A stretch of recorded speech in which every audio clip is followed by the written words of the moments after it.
The ink on her forged travel visa was still damp. The heavy shadow of the royal crest fell across the ledger, blocking the pale dawn light. Maeve Vance did not flinch. She did not reach for the small iron blade sewn into the lining of her heavy wool coat. She simply kept her posture perfectly still. Shifting her gaze only a fraction, she memorized the geometry of the foggy Northport harbour. The wooden planks of the pier were slick with morning frost. They sloped downward at a slight angle toward the dark, churning water below. She counted her heartbeats. She kept them steady, matching the slow, rhythmic clanging of a distant buoy bell echoing through the thick grey mist. If the border patrol denied her passage, she would not fight them. She had already calculated the distance to the edge of the dock. 3 long strides. The water temperature was near freezing, but the outgoing tide moved fast. It was strong enough for her to carry a body past the outer breakwater in less than 4 minutes. She knew the exact depth of the harbour basin. She had drawn the maps herself years ago, tracing the hidden shoals and submerged rocks by lantern light. Survival was not about physical strength. It was about knowing exactly where the exits were located before anyone else realized a door was closed. Captain Robert Finch stood behind the high wooden counter of the checkpoint. His gloved fingers traced the falsified seal on her document. The border official was a rigid, rule-following man, his uniform pristine, despite the damp, oppressive coastal air. Finch held the parchment close to the flickering light of a tallow candle, squinting at the signature. The ledger before him contained a dozen other names, but his quill hovered only over hers. A drop of black ink gathered at the nib, swelling until it finally fell, bleeding into the fibrous paper like a dark bruise. The scratch of his thumbnail against the wax seal sounded unnaturally loud in the quiet dawn. Maeve watched the tension in his shoulders. She analyzed his physical mechanics to predict his next move. A relaxed guard meant passage. A stiffening spine meant an alarm. The man's shoulders remained tight. The scent of old pine resin, brine, and burning lamp oil hung heavily in the confined space under the checkpoint awning. Maeve regulated her breathing, drawing the cold air in slowly through her nose to avoid shivering. The northern wind bit through her threadbare clothes, but she refused to pull her collar up. Movement drew attention. Silence was a kind of armor, thinner than most, but lighter to carry. She waited for the guard to stamp the visa or call for the iron bindings. He did neither. Finch lowered the document slowly. His eyes darted not to the woman standing before him, but to the dense wall of fog rolling in from the cobblestone street. The captain's sudden stillness was not the stillness of suspicion. It was the sudden, paralyzed rigidity of a subordinate, realizing he was no longer the highest authority in the room. Maeve felt the atmospheric pressure drop, the ambient noise of the harbour, the creaking ropes, the shouting dock workers, the crying gulls, ceased entirely. The footsteps approaching from the misty street were unhurried. They lacked the aggressive, stomping cadence favoured by local pack enforcers. Maeve did not turn immediately. She calculated the stride length by the sound of the heavy boots, striking the wet cobblestones. It was the measured, disciplined walk of a man who never had to rush, because the world naturally arranged itself around his arrival.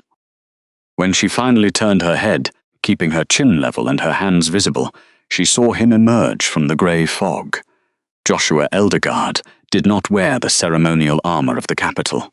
The Alpha King wore a long, dark travelling cloak tailored for the freezing coastal rain, the heavy fabric entirely functional. He stopped exactly 5 paces away from her. The distance was deliberate. It was a precise spatial boundary that communicated a total absence of physical threat. Most men of his rank would have closed the gap to loom over her, to command the air in her lungs, to force a reaction. Joshua remained perfectly anchored. His hands rested easily at his sides, refusing to cross the invisible line she had drawn between them. He simply stood there, a steady anchor in the swirling mist, assessing the pale exhaustion in her face, the frayed hem of her coat, and the rigid tension in her spine. He did not issue a command. Instead, he reached slowly beneath the heavy folds of his cloak, telegraphing the movement so she would not misinterpret it as a drawer for a weapon. He produced a small, leather-bound stack of books. Their edges were worn and stained with old sea salt. Joshua stepped forward exactly 2 paces, never breaching her defensive radius, and set the items down on a damp, empty wooden crate separating the checkpoint from the main pier. He then stepped backward, returning to his original position, leaving the objects exposed under the pale morning light. Maeve recognized the frayed leather bindings instantly. Her breath caught in her throat before she could suppress the physical reaction. They were the stolen childhood journals. She had left them behind 5 years ago, abandoning her life's work when she fled the territory of her former pack. The covers were scuffed, the corners softened from years of handling, but the heavy wax seals she had placed on the locks were unbroken. The ledgers contained every secret geographical survey she had ever conducted. They held the meticulous measurements of valleys, rivers, and hidden coastal routes she had mapped in absolute isolation. She stared at the worn covers, reading the familiar faded ink of her own handwriting on the spines.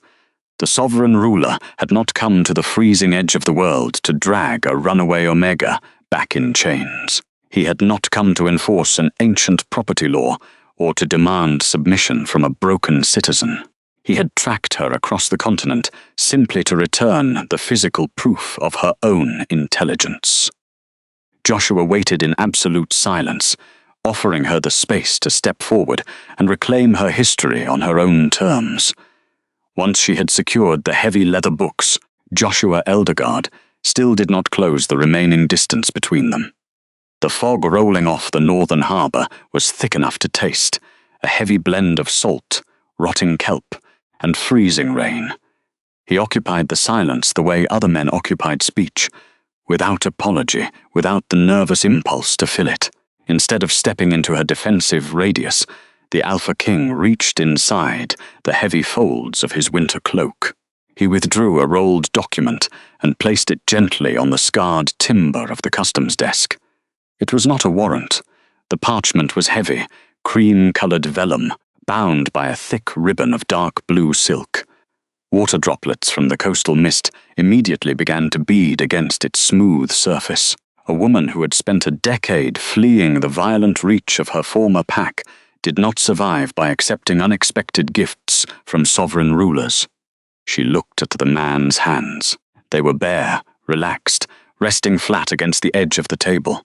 He was making a deliberate display of his own physical restraint.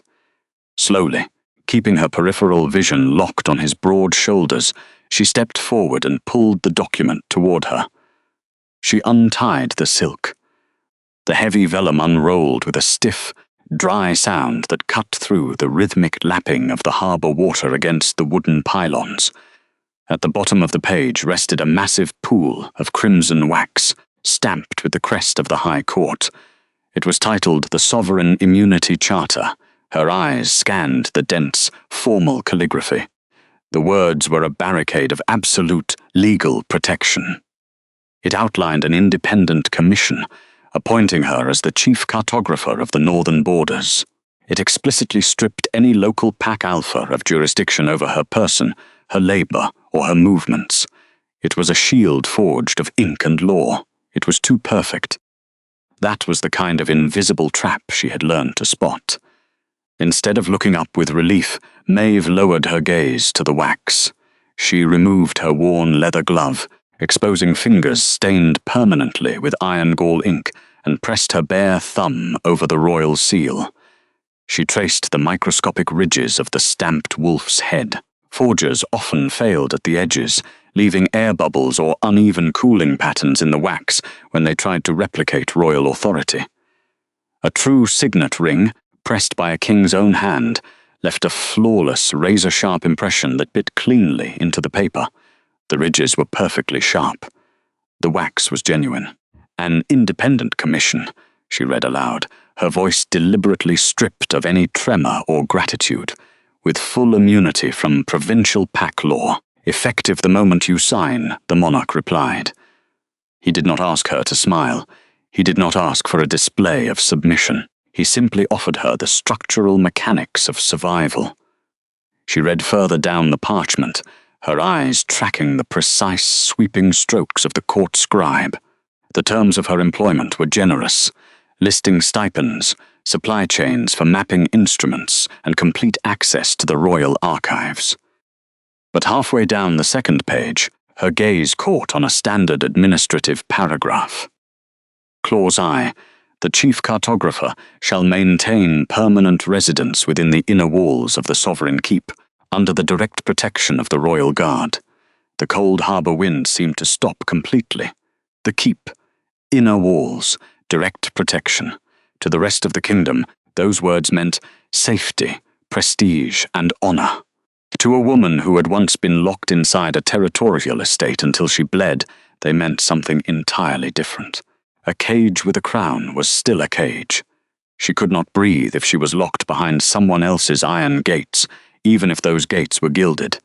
Maeve did not argue. Arguing implied a negotiation where the other party held the power to refuse. Instead, she reached into the heavy canvas satchel slung across her chest. Her fingers bypassed her meagre, travelling rations and found the smooth glass barrel of her own cartography ink. She pulled it out alongside a steel-nibbed drafting pen. Joshua watched her in complete silence as she uncorked the dark glass.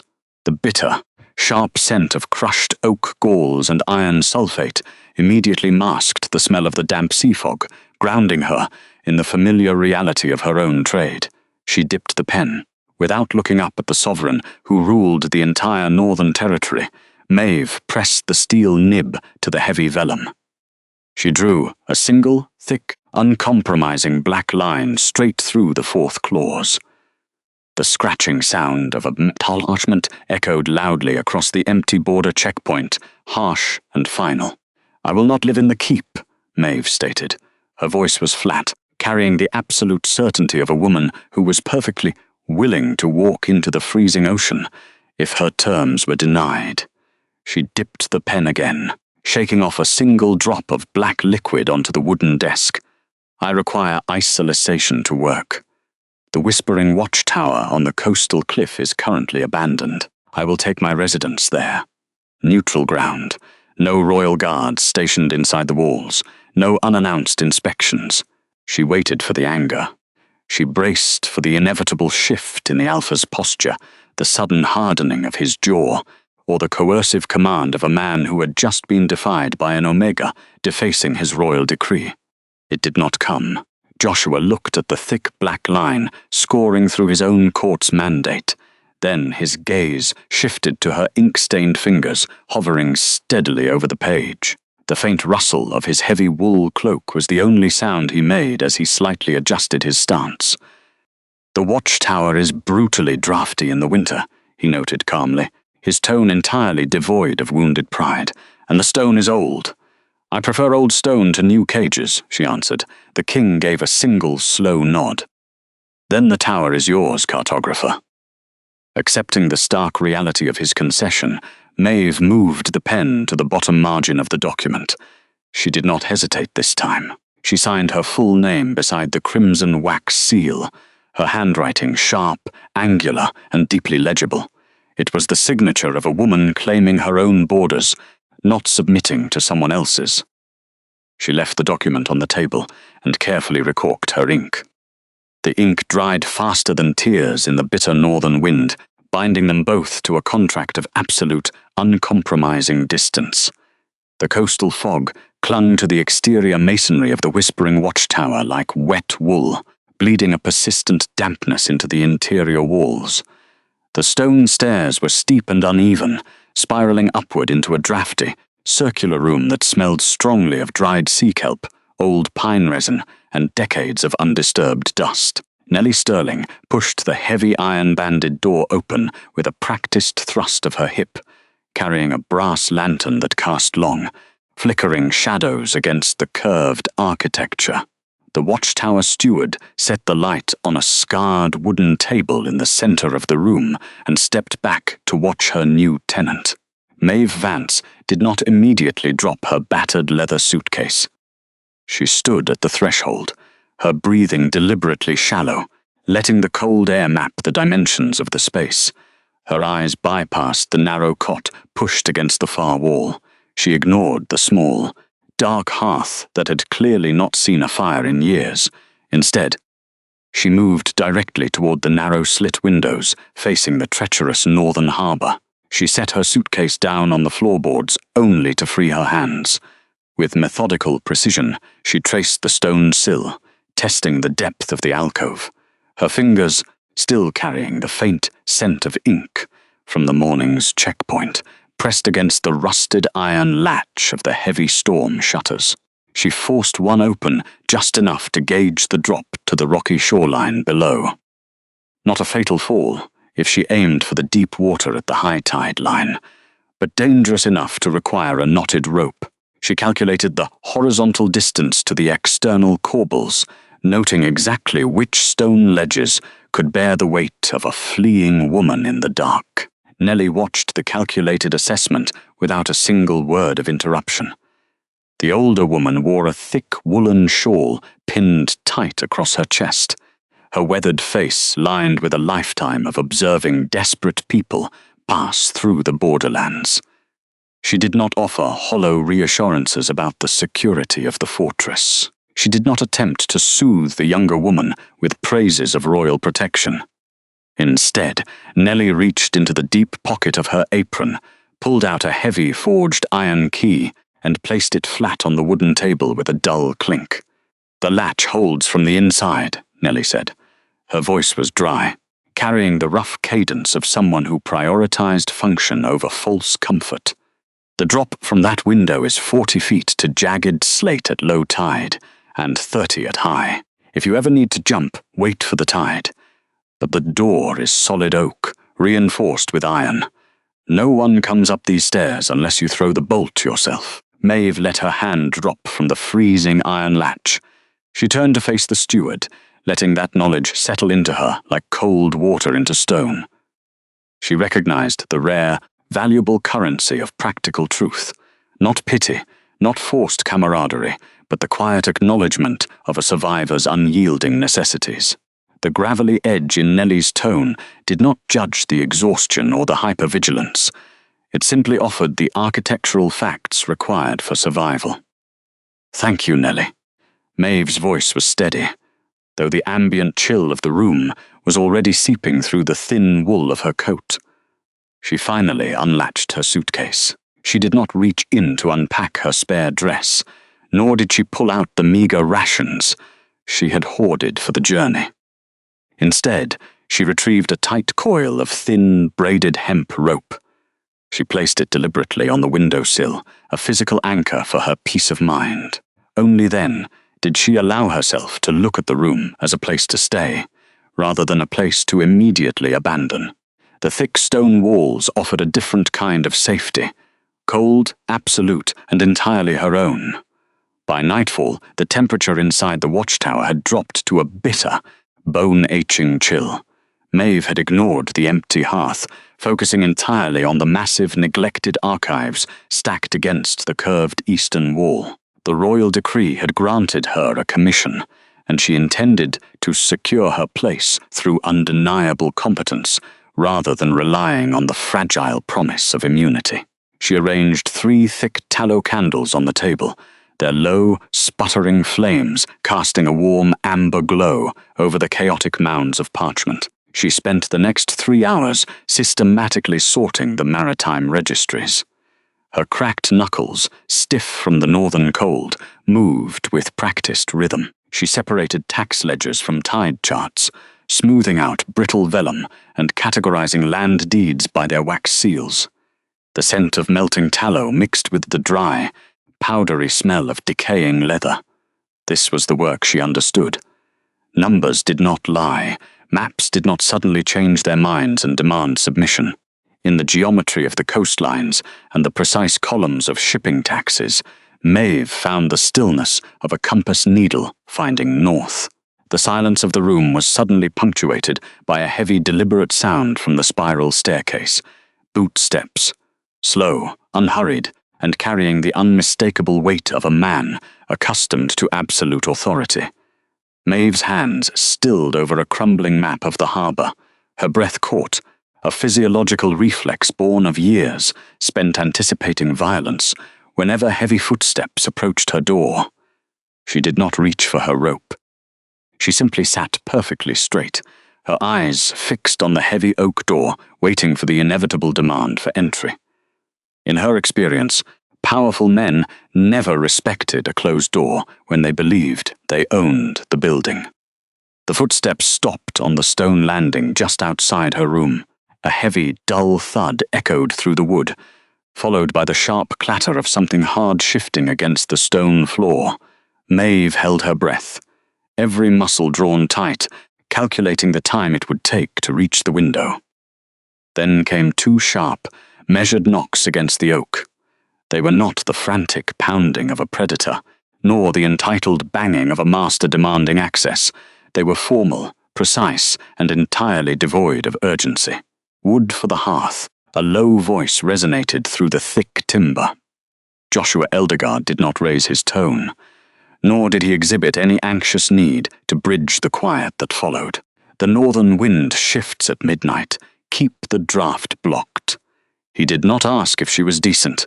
He did not jiggle the iron latch to test if she had locked him out. Before Maeve could even formulate a response, the heavy, measured footsteps turned and began the long descent down the spiral stairs, fading back into the echoes of the lower fortress. Maeve waited until the silence of the tower completely returned. She stood up, her joints protesting the cold, and walked cautiously to the door. She slid the heavy iron bolt back and pulled the oak open just a fraction. There, stacked neatly against the stone wall, was a generous pile of split, dry cedar, alongside a small tin bucket of kindling and a striking flint. She stared at the wood, and felt the particular kind of pain that comes not from surprise, but from confirmation. The Alpha King possessed every right to enter, every right to assert his presence in her sanctuary, but he had deliberately chosen the boundary. He had brought the means of warmth, and left the choice of letting it inside entirely to her. She knelt on the freezing stone, gathering the cedar logs into her arms. The rough bark bit into her skin, grounding her in the present reality. As she carried the wood inside and locked the heavy door once more, the scent of the dry cedar began to overpower the smell of the damp harbour. For the first time in 5 years, she built a fire not to burn evidence, but simply to stay warm. The dawn over the Northport harbour did not break, it bled. A slow seep of heavy grey light pierced the salt-choked fog that clung to the jagged cliffs below the whispering watchtower.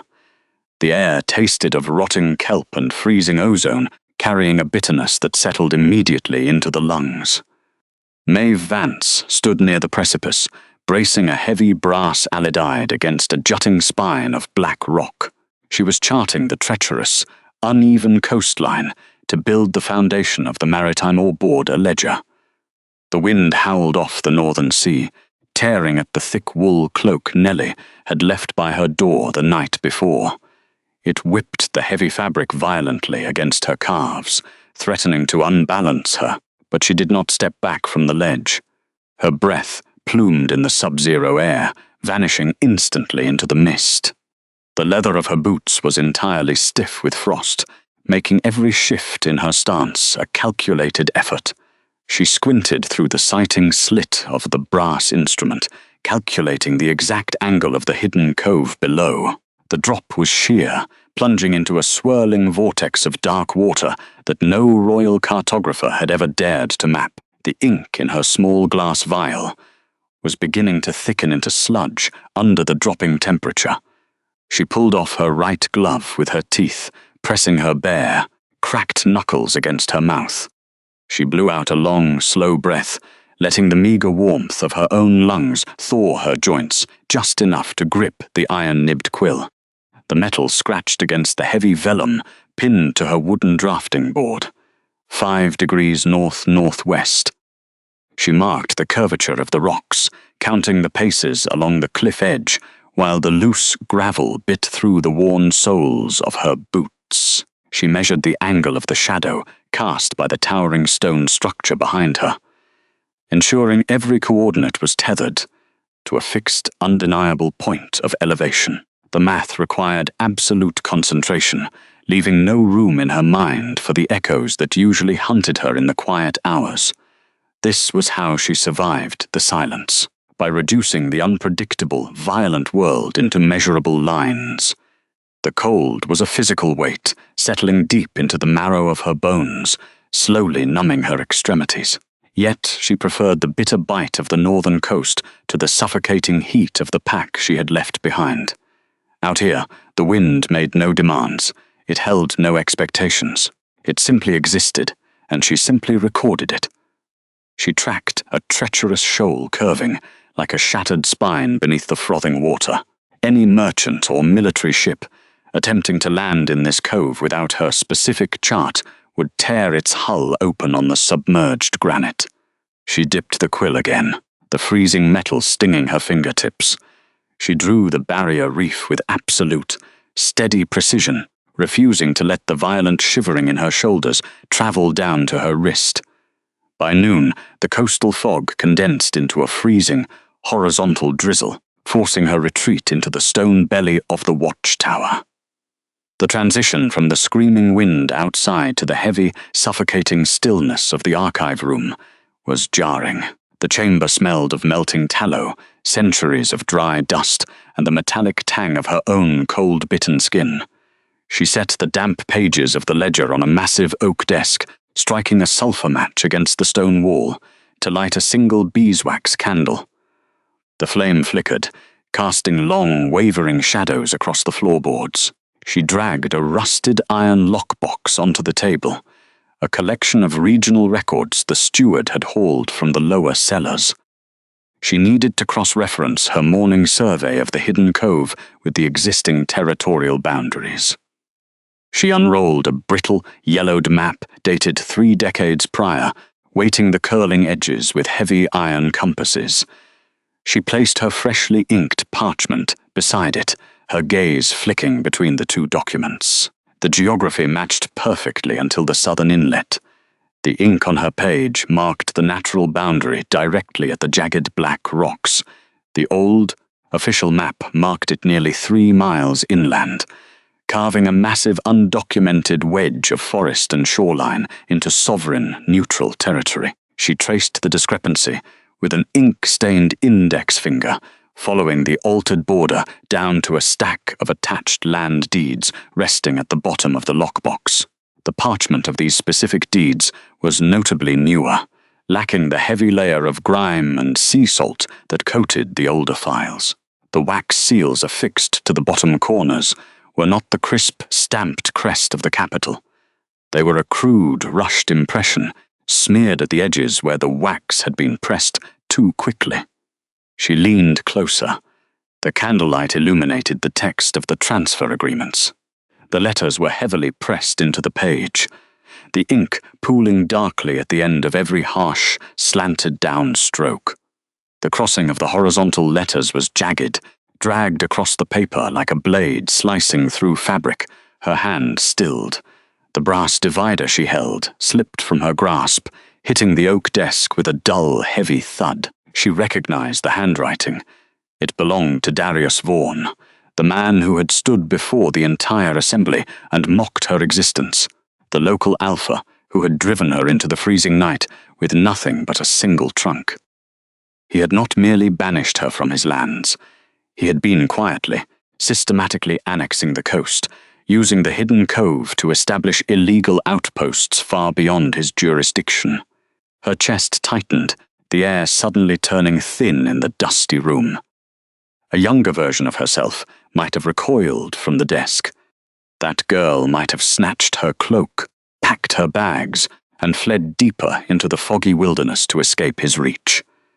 Instead, she pulled her wooden stool closer to the desk. The sudden jolt in her throat did not paralyze her. It crystallized into something entirely cold and sharp. She picked up the iron quill.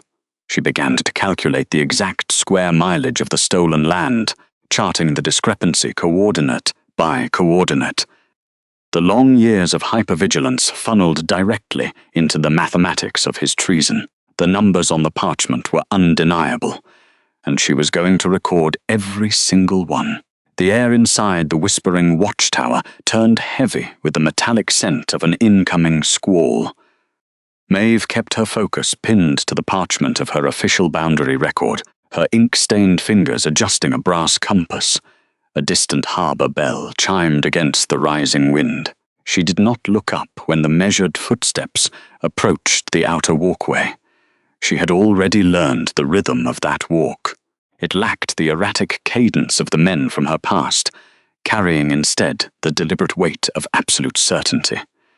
Joshua stopped exactly at the stone sill of the open window. He did not lean on the frame or cast his shadow over her workspace. The king remained on the narrow exterior gallery, hands resting lightly behind his back. The physical distance was mathematically precise, just far enough to prevent her hypervigilance from spiking, yet close enough to see the meticulous lines she had drawn across the coastal grid.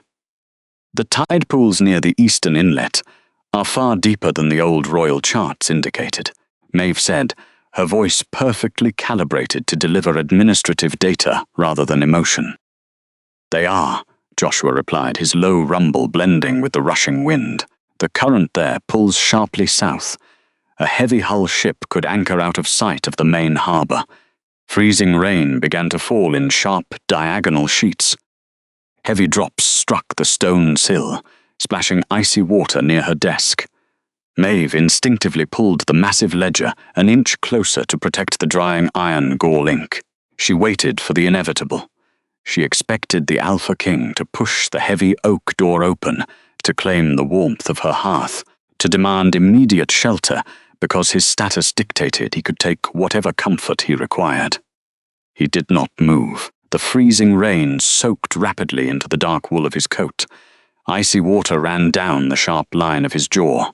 Joshua Eldergard simply stood his ground on the exposed gallery, letting the brutal storm batter his shoulders. He was tolerating the biting cold for one single unbending reason. If he crossed the threshold uninvited, her pulse would race. If he entered her sanctuary, the fragile architecture of her safety would fracture. Maeve stared at the pooling water around his dark leather boots, her knuckles whitening around her quill. She understood how power operated. Darius Vaughan used to fill every doorway, ensuring she knew there was no exit. Joshua used his immense physical presence to build a wall against the storm, quietly absorbing the discomfort so that she could remain warm and entirely untouched. "You are getting wet," she stated, stripped of any pleading. "The coat is thick," Joshua answered smoothly, not shifting toward the room's warmth. "Show me what you found in the eastern inlet." She unrolled the lower section of the heavy coastal document. Maeve pointed her quill toward a cluster of jagged red markings she had drafted that morning. She did not look at the rain soaking his dark hair. She looked only at the geography of her own survival. "These are not natural rock formations," she explained, tracing a line along the hidden cove. "The erosion patterns do not match the current displacement of the water. The depth has been artificially altered. Someone dredged this channel." Joshua leaned forward just enough to see the map, keeping his gloved hands from crossing the windowsill. "To allow military vessels to pass through during low tide?" "Yes," Maeve confirmed, "and based on the tidal currents, a ship waiting in this dredged cove would naturally drift south toward the neutral border. They would not need sails or lanterns. They could slip weapons across the royal line in complete darkness." She watched his pale eyes scan the calculated lines. He was not looking at her faded scars or assessing her value as a broken mate. He did not ask if she was sure. The king was studying her intellect, trusting her numbers implicitly. They filed the deeds for this territory under agricultural waste to avoid the crown's military taxation. Maeve continued, the tactical reality settling into her chest like cold iron. "But it is not a marsh. My former Alpha is building a hidden military outpost right against your boundary." Joshua's gaze slowly lifted from the parchment. The freezing rain continued to lash his back, but his expression remained perfectly still. The arrogant men from her past would have demanded immediate violence or dismissed her findings as hysterical paranoia. Joshua processed the geographical data, verified the discrepancy, and seamlessly integrated her warning into his absolute authority. "They are using the outdated treaties to mask a smuggling route," the king said in a quiet, dangerous register. "And your measurements prove the dredging occurred within the last 3 years." "The sediment layers confirm it," Maeve answered. "The ink on this ledger is the proof. You do not need soldiers to search the mud. You only need to present the shifting water depths to the High Tribunal." He nodded once. It was a gesture of profound respect, acknowledging her as the strategic architect of his kingdom's defense. Her technical competence was no longer a quiet survival tactic used to hide from an abusive pack. Her measurements had just become the unyielding shield of the Empire. "I will have the Sovereign Guard seal the eastern inlet by midnight," Joshua told her, finally taking a slow half-step back from the whetstone window. "Keep the ledger safe. We will need your exact testimony." He turned and walked away into the freezing downpour. Maeve sat in the quiet, dry room for a very long time, listening to the rain, realizing that for the first time in 5 years, she was no longer calculating an escape route. The dawn air off the northern coast tasted of crushed salt and freezing rain. Maeve Vance carefully navigated the precarious descent from the whispering watchtower, her boots finding the familiar, weathered grooves in the cliff face. The stone was slick with morning dew, requiring an absolute, punishing focus to avoid a fatal slip. Below her, the ocean churned in an endless rhythm of grey foam and violent currents, smashing against the jagged limestone teeth of the shoreline. The tide pools were a dangerous labyrinth, exposed only during the narrow, unpredictable window of the morning ebb. It was here, among the treacherous, algae-slicked stones, that the truth of the falsified land deeds had to be verified in person. She moved with the quiet efficiency of a woman who had spent years calculating the exact weight of her own survival. Tucked beneath her heavy wool cloak, secured firmly against her chest with a leather strap, was her meticulously drafted coastal folio. Its thick parchment pages held the developing proof of an entire pack's treason. The maps she drafted were not merely drawings. They were the structural architecture of a legal execution. She needed concrete measurements. The exact distance from the high water mark to the mouth of the hidden sea caves. The precise angle of the artificial blockade submerged beneath the surf. Every inch had to be flawless, immune to the scrutiny of the High Court. The wind howled, whipping her dark hair across her eyes, but she did not break her focus. She crouched low over a massive slab of basalt, pulling a charcoal pencil and a small brass compass from her pocket. The architecture of the illegal outposts was clever, designed to look like natural rock formations from the high ridge. The rigid geometry of cut stone and iron pitons down here at sea level was undeniable. Someone had spent years carving a secret military harbour directly into sovereign territory. She took a calculated step toward the deepest pool to measure the depth of the incoming channel. The black stone beneath her boot appeared solid, but it was coated in a treacherous, invisible layer of frozen sea spray. Her foot gave way. The fall was sudden and violent. Maeve twisted mid-air, throwing her weight sideways to avoid plunging into the deep, freezing water of the trench. She crashed hard against the jagged edge of the basalt outcropping. The coarse rock bit immediately through the thick wool of her coat, tearing the fabric of her sleeve and scraping a long, burning line down her forearm. The physical shock flared sharply, but her mind bypassed it. Her only concern was the documentation. As she went down, she threw her right arm straight up into the freezing air, holding the heavy book high above the impact. A surging wave crashed against the stones. It sent a spray of icy foam over her boots and legs, soaking the hem of her trousers in freezing salt water. But the maritime border ledger remained perfectly dry. Maeve lay there on the unforgiving rock for a long, quiet moment, listening to the roar of the ocean, her arms still rigidly suspended toward the sky. Her breath plumed in the cold air, rising in erratic white clouds. Carefully, methodically, she checked the binding of the ledger. The oiled leather was unblemished. Only then did she allow herself to look at her arm. Dark red blood welled slowly from the scrape, mixing with the salt water soaking into her torn sleeve. She did not react to the stinging cold. She simply shifted her weight, ignoring the throbbing ache in her shoulder, and sat up to record the final coordinates of the smuggler's trench. The scratching of her charcoal pencil stopped. Not because her task was finished, but because the wind had suddenly changed direction. Amid the overpowering smells of rotting kelp, brine and wet limestone, a singular foreign scent drifted down from the ridgeline above. Pine resin, stale sweat, and damp wolf fur. Maeve stilled instantly. The reaction was not a conscious decision. It was the biological imperative of a hunted thing. She pressed her spine flat against the freezing wall of the sea cave, blending her dark cloak into the shadows. Slowly, without turning her head, she shifted her gaze upward toward the crest of the cliff. A heavy figure was silhouetted against the grey morning sky. A border scout from Darius Vaughan's pack. He was pacing the edge of the precipice, his posture aggressive and searching, scanning the shoreline for any sign of movement.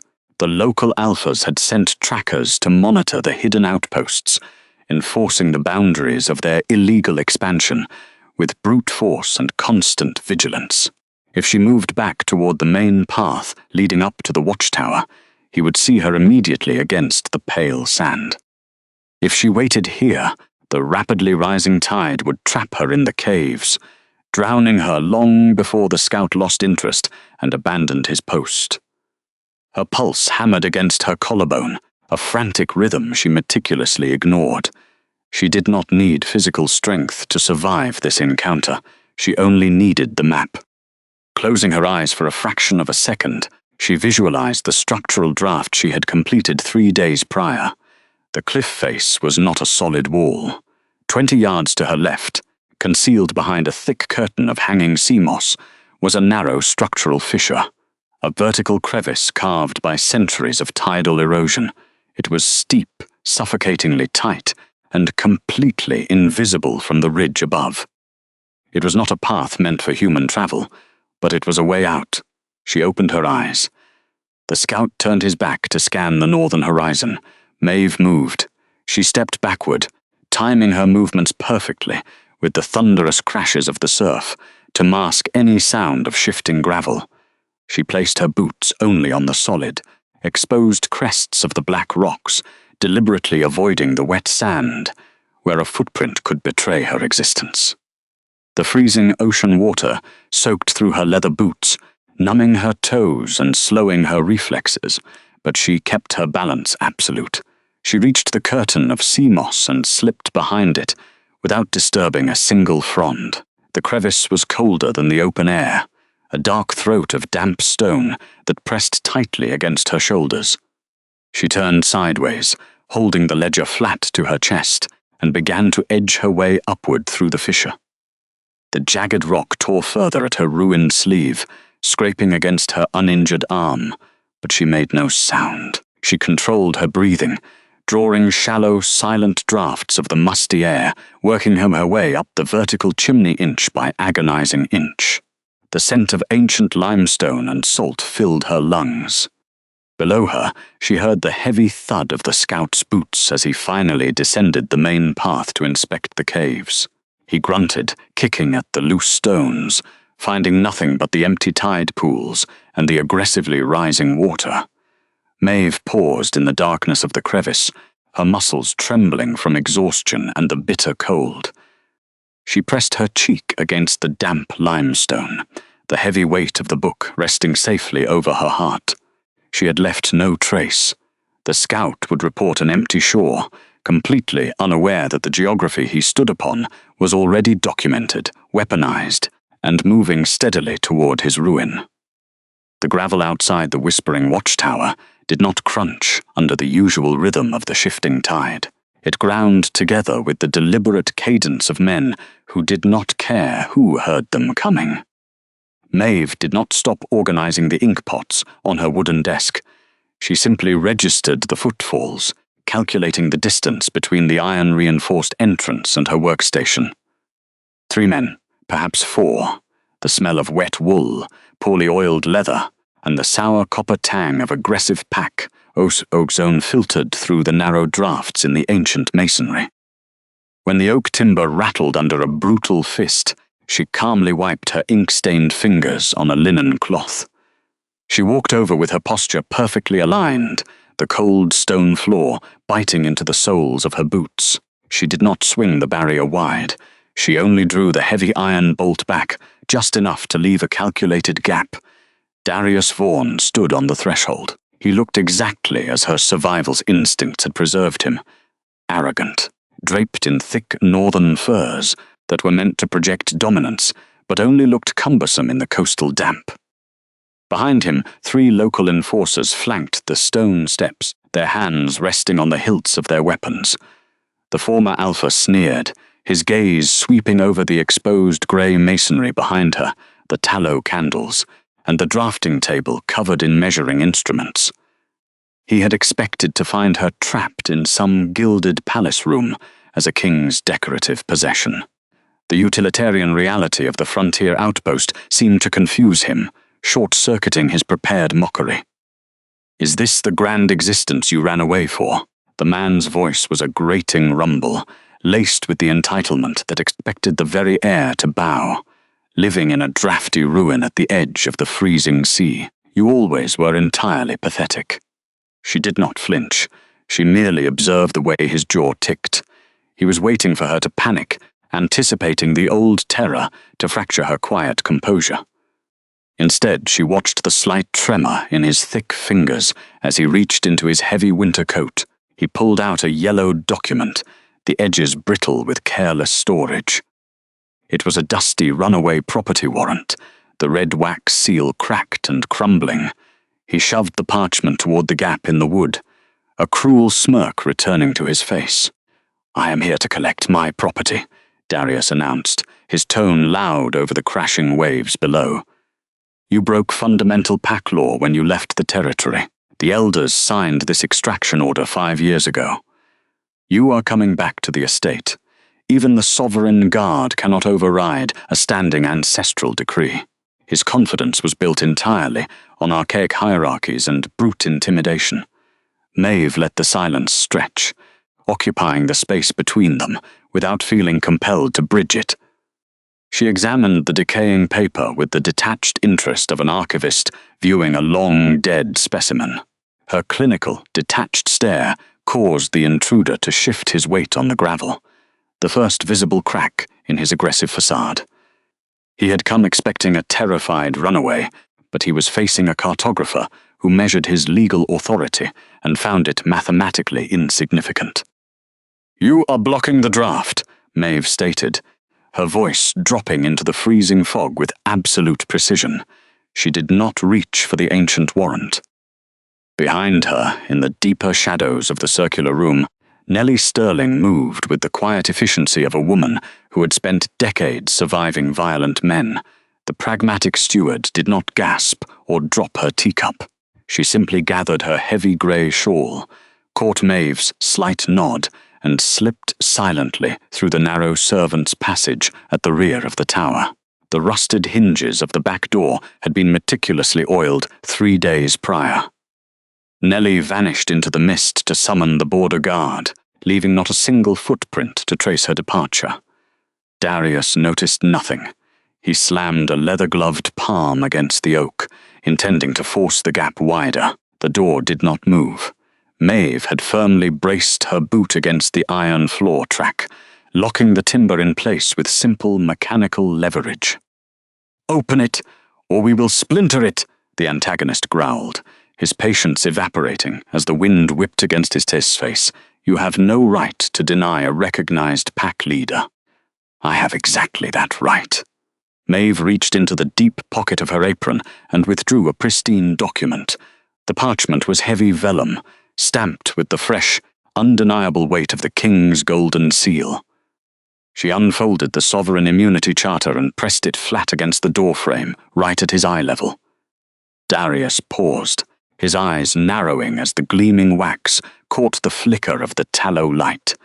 The thugs behind him suddenly went very still, recognizing the royal crest, under the jurisdiction of the High Court. Maeve Vance read aloud, her tone steady, unhurried, and completely devoid of fear. The bearer of this charter is hereby granted absolute sovereign immunity from all provincial pack laws, ancestral decrees, and territorial extraction orders. That is a forgery, he spat, though he took a half-step backward. Furthermore, she continued, ignoring his interruption entirely, tracing the elegant black ink with one steady finger, any attempt to detain or coerce the bearer will be prosecuted as an act of high treason. The penalty for international territorial trespass is the immediate dissolution of the offending party's pack sovereignty. She finished the clause and looked up, meeting his furious, bewildered gaze. She was not screaming. She was not retreating. She was using the precise language of administrative law to dismantle his power systematically. You are currently standing on sovereign military ground without a royal visa, she informed him, her voice as cold as the iron bolt securing the door. Your dusty warrant expired the moment you crossed the maritime border. If you take one step forward, you are not reclaiming a mate, you are declaring war on the king. The silence that followed was heavy, broken only by the tide against the cliffs. He stared at the golden seal, his jaw slackening as the reality of the legal snare tightened around his throat. He had brought thugs to drag away a frightened girl, but he had walked blindly into the fortress of a woman holding the law like a drawn blade. The heavy fog rolling off the Northport harbour did not muffle the sound of approaching cavalry. Instead, the thick, grey mist seemed to amplify the rhythmic, crushing weight of iron horseshoes striking the coastal stone. Darius Vaughan had just taken another arrogant step toward the watchtower steps, waving the yellowed parchment of his runaway warrant in the damp air, when the atmospheric pressure abruptly shifted. The familiar scent of brine and rotting driftwood was suddenly eclipsed by the sharp metallic tang of cold steel, polished leather, and disciplined sweat. He stopped mid-stride, his heavy boots skidding slightly against the wet gravel. His hired thugs, who had been systematically spreading out to flank the base of the stone structure, froze in the pale morning light. Through the shifting fog, the sovereign guard materialized like phantoms forged in iron. They did not shout a single warning. They did not draw their weapons in a chaotic flurry of territorial violence. They simply arranged their heavily armored war horses in a flawless, impenetrable arc around the base of the whispering watchtower, effectively cutting off the single narrow path back to the mainland. The sheer silence of their maneuver was terrifying. Not the kind of silence that falls between words, the kind that swallows them whole.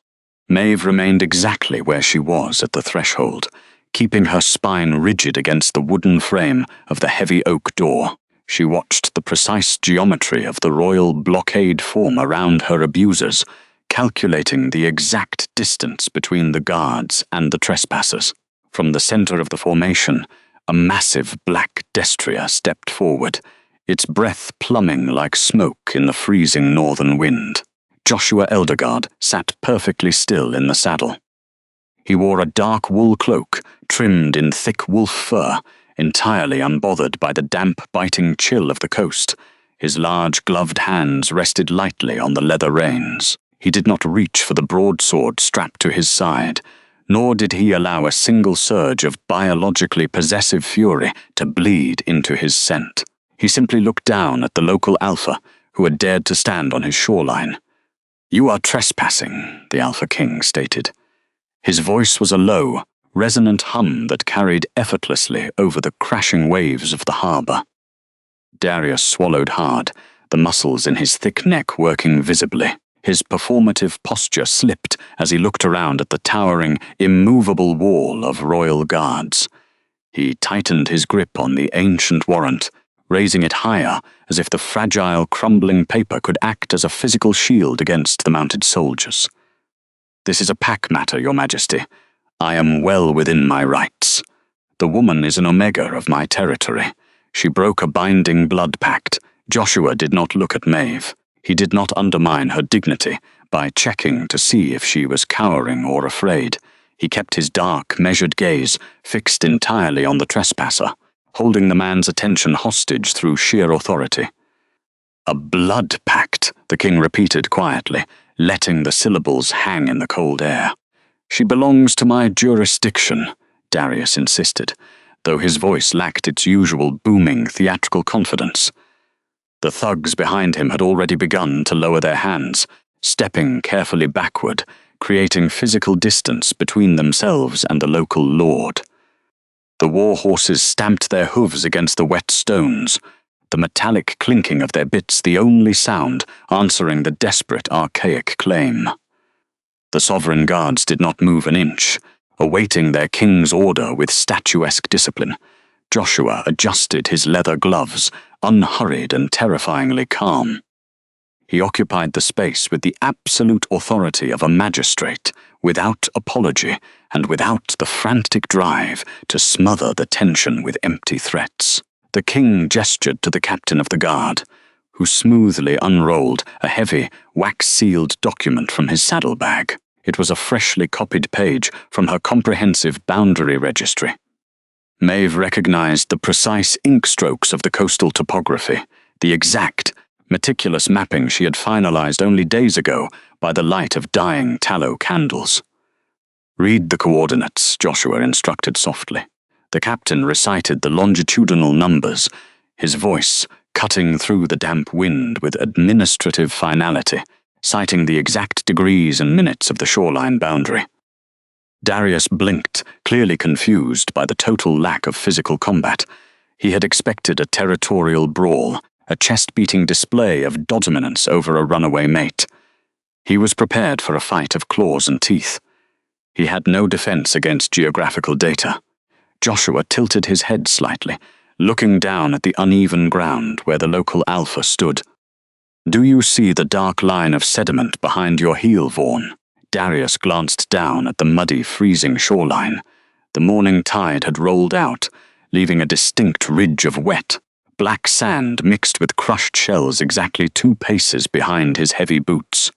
"The Great Northern Treaty states that local pack jurisdiction ends exactly where the high tide leaves its mark," Joshua explained. His tone was conversational, as if he were delivering a dry historical lecture in a warm archive room, rather than staging a high-stakes arrest in the freezing mist. "My chief cartographer has spent the last month verifying those exact tidal markers."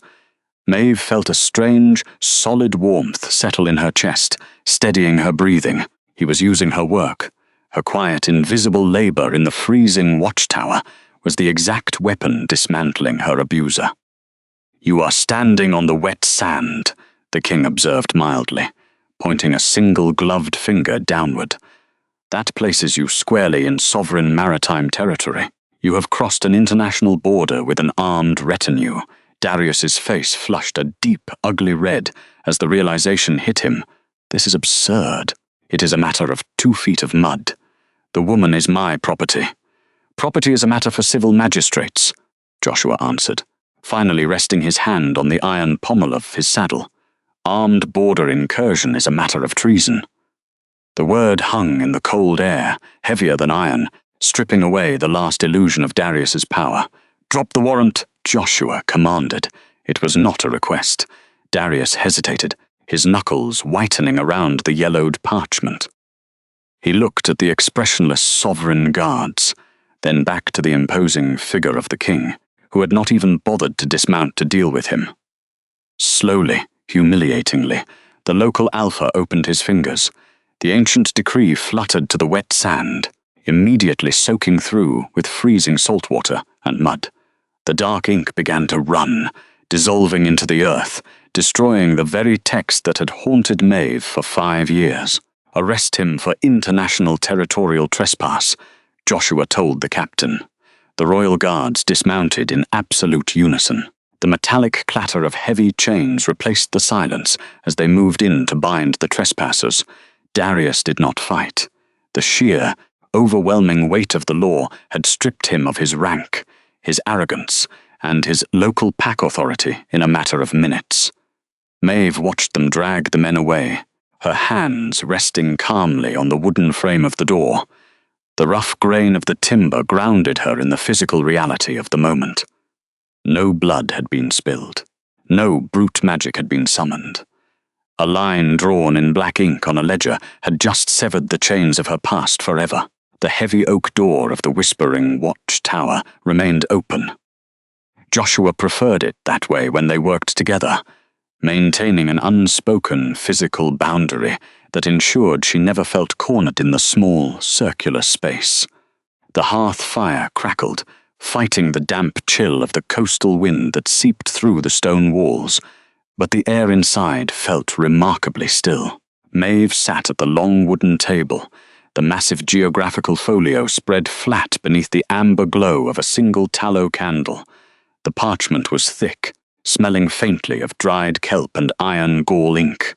Joshua stood on the opposite side of the table, his posture unhurried, studying the precise topographical lines she had rendered.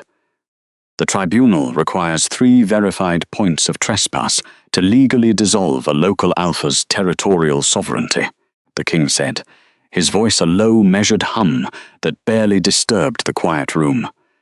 You have documented 7 physical structures built across the neutral boundary, Maeve corrected mildly, tracing a slender finger over a cluster of red ink marks near the northern ridge. 3 are temporary smuggling caches. 4 are permanent barracks. Darius has been rotating his guards through them for 6 months to establish a continuous occupation. Joshua leaned closer to the ledger, his gaze following the path of her finger. He did not touch her hand. He did not crowd her space. The physical distance between them was deliberate, a negotiated perimeter that he maintained with absolute discipline.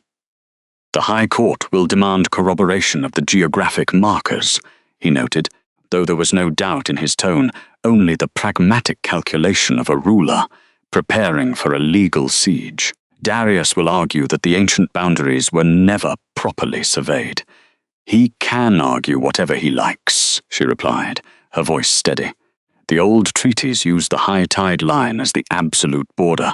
I mapped the tidal shifts over a lunar cycle. The barracks sit 60 yards beyond the high watermark on sovereign soil. It is a mathematical certainty, not a political opinion. Silence fell between them, comfortable and dense. Maeve watched him study the page, her analytical gaze shifting from the map to the man. The sovereign wore a dark wool tunic, stripped of his heavy royal furs, looking more like a scholar than a monarch.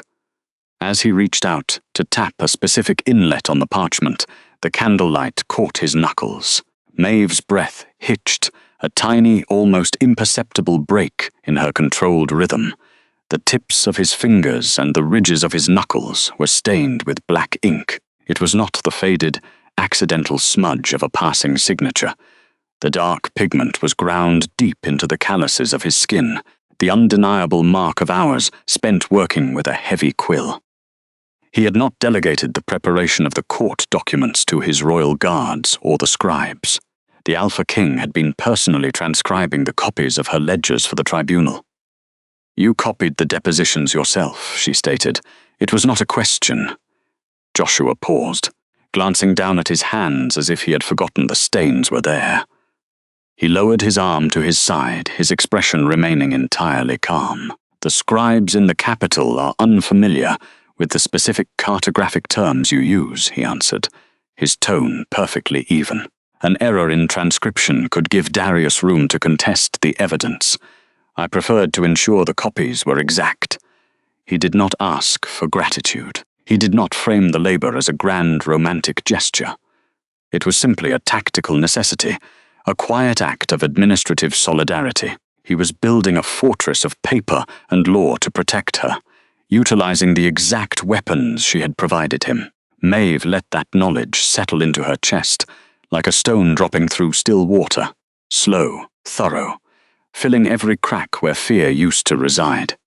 "The ink will take days to wear off," she murmured, her eyes dropping back to the heavy manuscript. "Then the court will know I have been working," he replied softly. When the king finally stepped back across the threshold and descended the spiraling stone stairs, the watchtower fell into a profound silence. Maeve remained at the table, alone with the massive parchment and the fading embers of the hearth.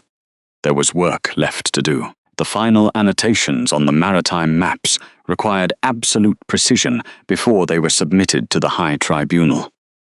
She dipped her quill into the dark inkwell, tapping the excess against the glass rim. The scratch of the metal nib against the rough paper became the only sound in the circular room. She outlined the rocky shoals, labeled the smuggling routes in sharp, deliberate script, and marked the exact coordinates of the illegal barracks. Every stroke of the pen was a calculated blow against the system that had discarded her. Hours bled away. The damp, freezing wind howled against the exterior stones, but the cold did not seem to penetrate her bones the way it used to. She was grounded in the physical reality of the task. The smell of the beeswax, the texture of the vellum, the steady ache in her wrist from maintaining a tight grip on the quill. Gradually, the oppressive darkness outside the narrow window began to thin. The cold grey light of the northern dawn crept over the horizon, bleeding through the glass and casting long, pale shadows across the stone desk. The morning light illuminated the completed pages of her monumental registry, a flawless, undeniable record of truth. Maeve set the quill down. She rubbed her stiff knuckles, her gaze drifting toward the open doorway. For 5 years, her survival had depended on motion. Every room she entered, she had immediately calculated the fastest exit. Every door she closed, she mentally rehearsed how quickly it could be barricaded. Every morning she woke, she checked her packed trunk before she checked the weather. It was the exhausting mathematics of an Omega who knew that the world offered no permanent safety. She looked at the lock on the heavy oak door. It was unbolted. She looked at the small travel trunk tucked into the corner of the room. It was covered by a thin layer of undisturbed dust. A strange, sudden stillness washed over her. She realized, with a quiet shock, that she had not checked her escape paths in over 48 hours. She had not memorized the blind spots in the harbour guard's patrol. She had not measured the distance from the window to the ground. She was not running. The instinct to flee, the frantic urgency that had dictated her every heartbeat since the day she was publicly rejected, was simply gone. It had not been shouted away or magically erased. It had been systematically dismantled by the presence of a man who refused to chase her, and by the weight of a legal document that recognized her as a sovereign equal. Maeve touched the drying ink on the ledger, tracing the outline of the territory she was about to reclaim. She was not a victim preparing to hide. She was a cartographer preparing to fight. And for the first time in her life, she had all the evidence she needed to win.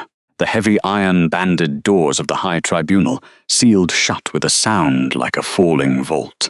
Cold draughts curled around the polished limestone tiers where the Sovereign Council sat in absolute silence.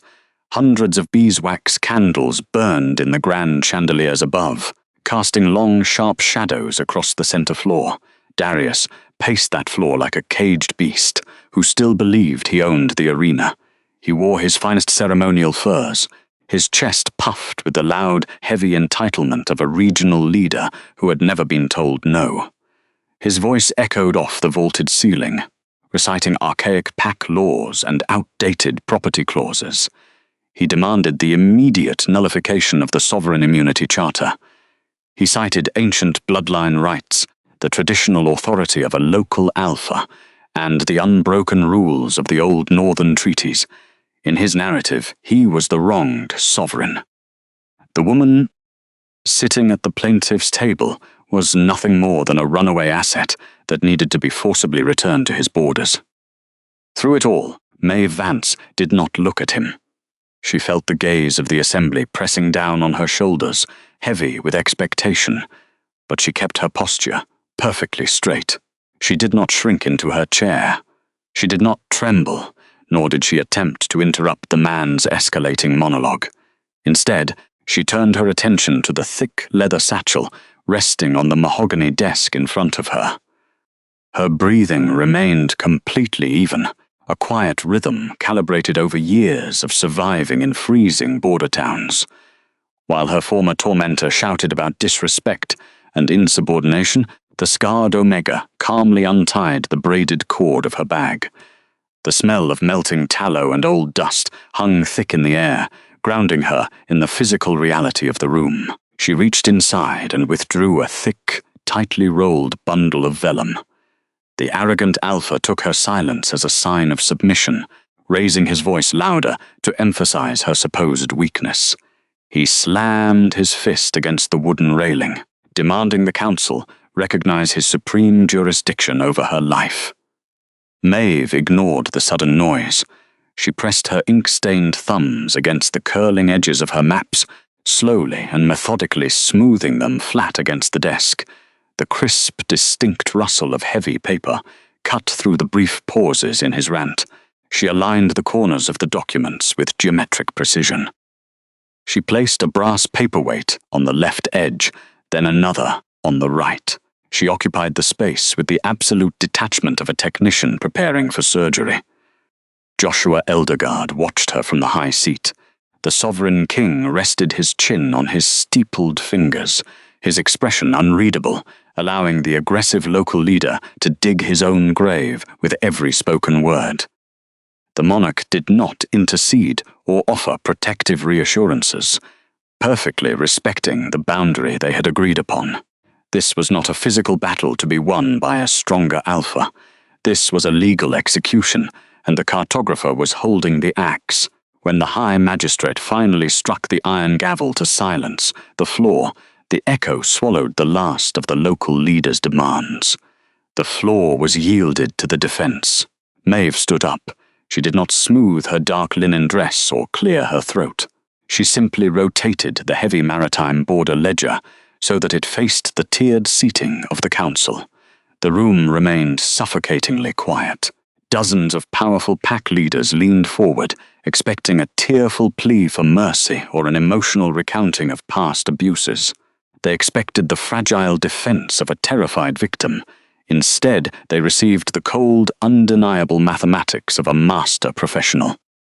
"The territory in question," she began, her voice steady and carrying easily through the acoustic chamber, "is defined by the Great Northern Treaty as a neutral maritime buffer zone.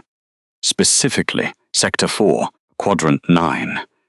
She tapped the precise ink line on her open map. The plaintiff claims his new outposts are positioned within his ancestral borders. That is geographically impossible. Before the angry man could shout an objection, the quiet woman reached back into her satchel. She withdrew a small, heavy canvas pouch and untied the drawstring. One by one, she placed 3 physical rock samples directly onto the open pages of the ledger. The stones clattered sharply against the wood. The first was a jagged shard of black coastal shale. The second was a smooth, iron-rich granite fragment. The third was a piece of white limestone stained with salt. "This black shale is exclusively found along the submerged reef of the Weeping Tide pools," she stated, sliding the rock next to a beautifully rendered drawing of the coastline. "It does not exist anywhere within the plaintiff's legal domain. It sits exactly 3 miles past the demilitarized boundary." She moved her finger to the second stone. "This iron granite is quarry stone, cut specifically for military fortification, recovered from the foundation of his newly built southern watchtower. A tower sitting on land that belongs to the sovereign crown." Darius stared at the stones as if they were venomous snakes. The color drained completely from his face. He opened his mouth to formulate a counter-argument, but his previous bluster had evaporated under the sheer weight of physical proof. He looked toward the high seat, searching for an ally among the traditionalists, but he found only cold scrutiny. He had come prepared to argue against an emotional broken runaway. He had no defense against topographical evidence, geological cross-matching, and a legally sealed border registry. The young woman did not stop there. She turned the pages of the thick book, exposing column after column of detailed shipping manifests, structural dimensions, and dates of illegal border crossings. She cross-referenced the physical rock samples with the ink coordinates, demonstrating a systematic, multi-year theft of neutral lands designed to bypass royal taxation. She dismantled his entire empire without ever raising her voice. Her meticulous administrative tracking laid bare a massive conspiracy of weapons, smuggling, and territorial encroachment. Joshua leaned forward, his dark eyes locked on the open ledger. The king did not look at the ruined man, pacing nervously below. He looked only at the brilliant, observant woman standing tall behind her desk, watching her wield cold logic like a sharpened blade. The absolute silence in the high tribunal was no longer a sign of tension. It was the sound of a corrupt pack sovereignty being mathematically and completely erased from the map. When the chief magistrate's gavel finally fell, it did not strike with a thunderous crack, but with a dull, heavy thud that seemed to absorb all remaining sound in the vast stone chamber. Maeve Vance stood just outside the witness circle, her posture perfectly straight, the linen of her cuffs neatly buttoned against the cold draft drifting from the high arched windows. She had spent enough of her life learning not to cry in front of people who would not understand why. She did not clutch her hands together. She simply watched the magistrate unroll the final decree. The judgment was read in a flat, unhurried monotone, stripping away generations of accumulated power with every practiced syllable. Due to verified cartographic evidence of international territorial trespass and systemic border fraud, the local sovereignty of the Southern Pack was formally dissolved. Darius Vaughan stood in the center of the polished floor, his broad shoulders rigid beneath his tailored coat. For years, he had operated on the assumption that power was measured in physical dominance, in the volume of a roar, in the sheer capacity to inflict terror. But the High Court did not care about his fangs. The machinery of the kingdom cared about land deeds, boundary markers, and the undeniable mathematics of stolen territory. The magistrate's words dismantled his entire empire without a single drop of blood being spilled. The lands were forfeit to the crown. The pack's autonomous rights were revoked indefinitely. A heavy, leather-bound book was carried out from the archival annex and placed on the central wooden table. It smelled of dry rot, old beeswax, and the sharp metallic tang of iron gall ink. The chief scribe, an elderly man with ink-stained fingers and a deliberate, methodical slowness, opened the heavy cover. He turned the brittle pages until he found the specific registry detailing the pack's internal hierarchies. Maeve kept her eyes locked on the scribe's cracked knuckles. This was the ledger that had bound her. This was the official record that listed her as an Omega, as rejected, as property to be discarded and hunted at will. The scribe dipped his long quill into the dark inkwell, tapping the edge twice to clear the excess. He found her name. He did not look up to gauge the emotional weight of the moment. He simply pressed the nib to the parchment and drew a single, thick line through her record. The scratch of the metal tip against the rough paper echoed faintly in the silent hall. Maeve let out a slow, measured breath, watching the wet black ink settle into the fibers of the page. It was not a magical severing of a mate bond. It was not a dramatic confrontation under the moonlight. It was purely administrative, a simple clerical correction executed by an old man in a quiet room. And yet it was the most absolute, permanent freedom she had ever felt. The ink dried quickly in the bitter draught of the hall, sealing her past away forever. The history her former alpha had used to keep her in a state of perpetual terror was gone, legally nullified, erased from the kingdom's memory with one calculated stroke. The reality of the dissolution settled over the center of the hall, cold and suffocating. Darius blinked, the color draining from his face, as the magistrate closed the heavy registry with a quiet thud. The arrogance that had fueled his entire existence began to fracture, replaced by the sudden, frantic realization that he was no longer a ruling alpha. He was a trespasser, standing on sovereign ground without a title. The cold air in the chamber seemed to thicken, pressing down on the remaining members of his retinue who had already begun to back away, instinctively distancing themselves from a ruined man. He took a heavy step toward the high table, his boots echoing sharply against the stone. He demanded a hearing, his voice rising, bouncing off the vaulted ceiling in a discordant plea. He offered tariffs, control of the southern trade routes, and a percentage of the border harvests, if the crown would just allow him to retain his ancestral keep. He spoke of leniency, of pack traditions, of the long history his family had maintained in the valley, his desperation leaking through the cracks of his broken pride. Joshua Eldergard occupied silence, the way other men occupied speech, without apology, without any restless compulsion to break it. The Alpha King remained seated at the elevated desk, his posture entirely relaxed, his attention focused solely on the annexation papers resting before him. He unstoppered his own inkwell. The gold nib of his pen caught the faint grey light from the windows as he brought it down to the parchment. Darius took another step, his tone shifting from bargaining to pleading, his hands opening in a rare display of supplication. He asked for a minor lordship, a probationary period, a chance to prove his loyalty to the royal court. Joshua signed the first page. The steady, rhythmic scratch of his pen was the only sound permitted to interrupt the frantic monologue. The king turned the heavy parchment over, flattening the crease with his thumb. The trespasser's voice cracked, begging for the respect owed from one alpha to another.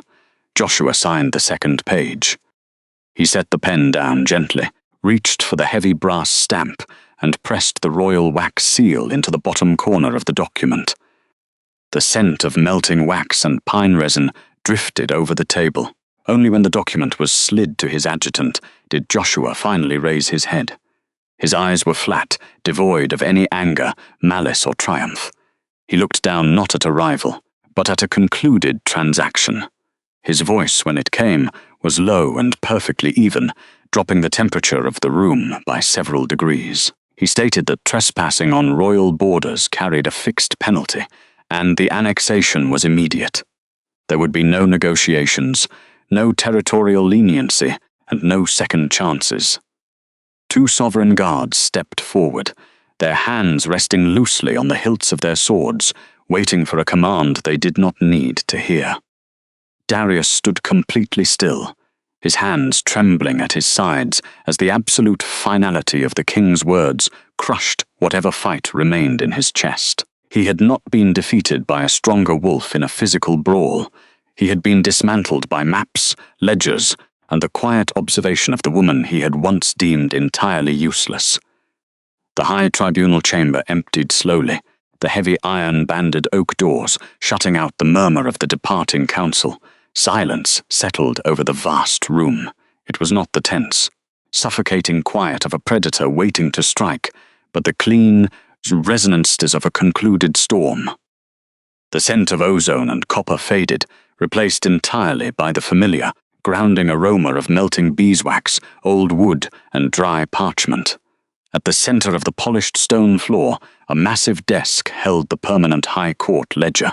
The book was a tremendous thing, bound in deep blue leather and reinforced with brass corners, containing the sovereign structure of the entire northern kingdom. A grey-robed scribe stood beside it, methodically grinding fresh black ink in a shallow slate bowl. Maeve approached the desk. Her boots made soft, even sounds against the stone. For 5 years, she had approached official documents with a racing pulse, calculating the fastest exit from the room in case a forged seal was discovered. Today, she did not look at the door. Joshua Eldergard remained near the raised dais. The Alpha King did not crowd the desk. He kept his hands loosely clasped behind his back, his posture relaxed, allowing her to step into the administrative space without his shadow falling over the pages. He had provided the legal framework. The final execution belonged entirely to her. The registry must be updated to reflect the tribunal's decree, the scribe murmured, his voice thin and dry. He dipped a brass-nibbed quill into the fresh ink and extended it toward her. If you would place your signature here, under the section for royal dependents and wards of the crown. It ensures the palace will provision your keep. Maeve did not take the quill immediately. She looked at the column the old man had indicated. Dependent. The word sat on the vellum like a stain. To be a dependent was to be kept, to be shielded by someone else's grace, subject to their changing moods. It was the same structural vulnerability she had spent half a decade outrunning. She took the quill from the scribe's hand. The brass felt cool against her calloused fingers. Instead of signing where directed, she moved her hand across the wide expanse of the ledger, scanning the heavy columns of institutional power. With a sharp, clean stroke, she drew a line through the scribe's preliminary mark in the dependent column. The scratch of the metal nib echoed sharply in the quiet hall. The grey-robed man inhaled sharply, his hands fluttering. Madam, the categories. Maeve ignored him. She moved her wrist to the highest section of the opposite page, a column traditionally reserved for allied monarchs. She pressed the nib to the vellum and wrote her name in steady, meticulous script under the heading of Sovereign Partner and Chief Cartographer. When the ink was laid, she set the quill down beside the slate bowl. The black letters gleamed under the candlelight. They did not waver. The scribe looked nervously toward the dais. Joshua stepped forward, his boots crossing the stone at a measured pace. He stopped beside the desk, looking down at the altered ledger. For a long moment, the Alpha King simply studied the bold, undeniable letters of her name. Then a faint, genuine warmth touched the corners of his mouth. Dust it with sand, Joshua instructed the scribe, his voice a low, resonant rumble of absolute approval. Let it dry, exactly as it is written. The afternoon fog had finally lifted from the Northport harbour by the time Maeve walked out onto the high cliffs. For the first time since she had arrived at the maritime border, the sky was a piercing, unobstructed blue. The northern wind, which usually bit into exposed skin like broken teeth, had shifted. It carried a strange, unexpected warmth from the southern currents, smelling of salt and sun-warmed granite. She stood near the edge of the precipice, looking out over the vast expanse of the ocean. There was no small leather trunk sitting at her feet. There were no forged travel visas tucked into the lining of her coat. She was not calculating the departure schedules of the smuggling vessels below. Gravel crunched softly behind her. She did not flinch.